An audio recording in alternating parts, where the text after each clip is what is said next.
ദാവീദ് സംസാരിച്ചു കഴിഞ്ഞപ്പോൾ യോനാഥാന്റെ ഹൃദയം ദാവീദിന്റെ ഹൃദയത്തോട് പറ്റിച്ച്.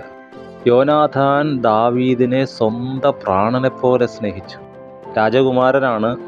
ഈ ആട്ടിടയനായിട്ട് വന്ന ഗോലിയാത്തിനെ കൊന്ന് വിജയം വരിച്ചിരിക്കുന്ന ദാവീദിന് തൻ്റെ അരക്കച്ചയും മേലങ്കിയും വാളും അമ്പും വില്ലും എല്ലാം അങ്ങ് കൊടുത്തു സമ്മാനമായിട്ട്.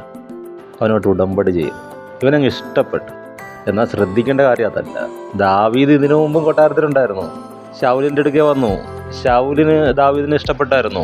ശൗലിൻ്റെ ആയുധവാഹകനായിരുന്നു.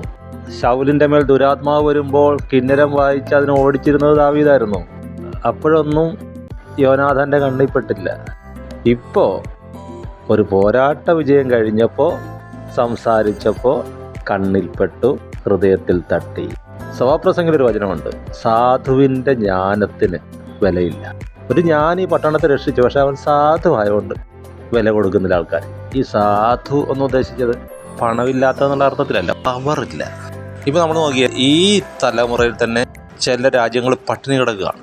ചുറ്റുമുള്ള എല്ലാവരും കിടന്ന് പറഞ്ഞിട്ടും അവർക്ക് ആഹാരം കൊടുക്കാൻ ശത്രുക്കൾ സമ്മതിക്കുന്നില്ല. എന്താ? പവറില്ല. പവർ ഉണ്ടായിരുന്നെങ്കിൽ അവർ സമ്മതിച്ചേ. പ്രാർത്ഥിക്കുന്നവന് പവറുണ്ട്. ദാവീദിന്റെ പവർ കാണിച്ച് ഗോലിയാത്തിനെ തോൽപ്പിച്ചു. ദൈവകൃപയാൽ ഹൃദയത്തിലിടം നേടി. പ്രാർത്ഥിക്കണം, പവറുണ്ടാവും. പിന്നെ നീ പറഞ്ഞാൽ കാര്യങ്ങൾ നടക്കും. നിനക്ക് അത്ഭുതങ്ങൾ ചെയ്യാൻ കഴിയും. നിനക്ക് മറ്റുള്ളവരെ സ്വാധീനിക്കാൻ കഴിയും.